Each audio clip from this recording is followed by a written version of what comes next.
High বন্ধুরা, কেমন আছেন? আশা করি ঈশ্বরের কৃপায় আপনারা সুস্থ আছেন এবং ভালো আছেন। আজকের টপিক হচ্ছে প্রজনন ক্ষমতা কিভাবে কমে যায়। তো মানুষের তখন নানা কারণের জন্য কিন্তু প্রজনন ক্ষমতা কমে যায়। তার আগে আপনাদের কাছে আমি ক্ষমাপ্রার্থী। কেউ যদি কোনো রকম মন্তব্য থাকে তাহলে আমাকে বলবেন, কিন্তু সরাসরি ইয়েতে কমেন্ট করবেন না, ঠিক আছে? মেসেঞ্জারে কল করবেন, জিজ্ঞেস করবেন যে যদি জানতে চান তার প্রকৃত যদি অসুবিধা থাকে তাহলে কিন্তু জানবেন, আর অহেতুক কিন্তু ফোন করবেন না, ঠিক আছে? তো কেউ কিছু মনে করবেন না, আমি সবার যে আমি ইয়েগুলো দিচ্ছি, টিপসগুলো দিচ্ছি, সেগুলো আপনারা দেখবেন খুব মূল্যবান টিপস। তো আজকের যেটা বলছি, তো প্রজনন ক্ষমতা কীভাবে কমে যায়। প্রজনন ক্ষমতা কিন্তু অনেকগুলো কারণের জন্য কমে। প্রথমে কিন্তু হচ্ছে ওভারওয়েট, বোঝাতে পারলাম? প্রথমে তাহলে হচ্ছে ওভারওয়েট। দ্বিতীয়ত হচ্ছে নানান রকম মেডিসিন খাওয়ার কারণে হতে পারে। বিশেষ করে পেন কিলার যারা খায় তাদের কিন্তু প্রজনন ক্ষমতা একেবারে কমে যায়, ঠিক আছে? আর তৃতীয়ত হচ্ছে নাইট জাগা, রাত্রিরে যারা জাগে, ঘুমাতে চায় না বা ঘুম আসে না বা ঘুমায় না তাদের। চতুর্থ হচ্ছে মানে অ্যাংজাইটি, যাদের প্রচণ্ড পরিমাণে টেনশন থাকে তাদের কিন্তু এটা হয়। তো তারপরে হচ্ছে পঞ্চম হচ্ছে নেশা করা। যারা কিন্তু নেশা করে, বিড়ি, সিগারেট, মদ এগুলো যারা খায়, সরি কেউ কিছু মনে করবেন না, কিন্তু আমি কিন্তু শেখাচ্ছি আপনাদেরকে, ইয়েটা দিচ্ছি, টিপস দিচ্ছি, টিপসগুলো মানে দেখবেন ফলো করে মিলছে কি না, ঠিক আছে?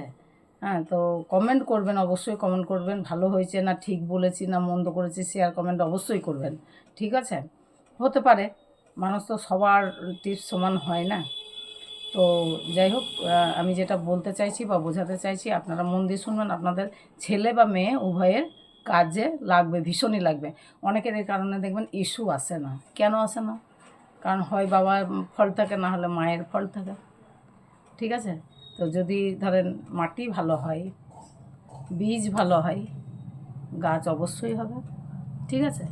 তাহলে নিজেদেরকে হাজব্যান্ড ওয়াইফ দুজনকেই মানে অ্যাক্টিভ থাকতে হবে, যে আমরা আমাদের শারীরিক ক্ষমতা বা তাদের মানে প্রজনন ক্ষমতাটাকে ধরে রাখার। তাহলে আপনারা কীভাবে বললাম, আমি ক্রাইটেরিয়াগুলো শিখিয়ে দিলাম, এগুলো আপনাদের সাথে মিলছে কিনা দেখুন। তাহলে যে যে যে কারণে আপনাদের এই ক্ষমতাটুকু নষ্ট হয়ে যায়, সেই কারণে তাহলে মানুষ দেখবেন অহেতুক রাত্রি জাগে। যার কোনো কাজ থাকে না তার কিন্তু রাত্রির জাগা কোনো দরকার পড়ে না।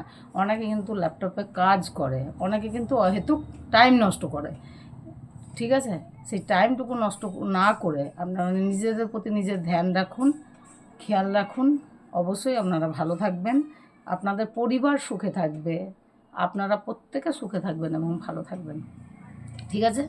তো আমি যেগুলো বলছি বন্ধুরা, কেউ কিছু কিন্তু মাইন্ড করবেন না, যে আমি খারাপ মাইন্ডের জন্য বলছি না।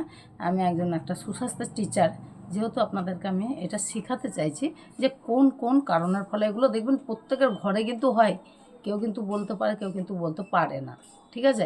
অনেকে লজ্জা পায়, এটা লজ্জার কারণ না, কারণ এটা হচ্ছে মানুষ অসুস্থ হয়ে পড়ে। রোগ দেখুন, রোগ তো আর বলে কয়ে আসে না, ঠিক আছে? আপনাকে ভগবান সশরীরে সুস্থভাবে কিন্তু পাঠিয়েছে। এবার আপনার শরীর আপনি নিজে নষ্ট করছেন, তার দায়িত্ব ভগবান হয় না? যখন বিশেষ একটা রোগে পড়ে যায় মানুষ, তখন বলে হে ভগবান, আমার কেন শরীরে এই রোগটা দিলেন, এই রোগটা দিলে কেন দিলে? তখন ভগবানের দোষ হয়। দোষ ভগবানের থাকে না, দোষ নিজেদের থাকে। বোঝাতে পারলাম বন্ধুরা? ওকে, বাই, সুস্থ থাকবেন, ভালো থাকবেন।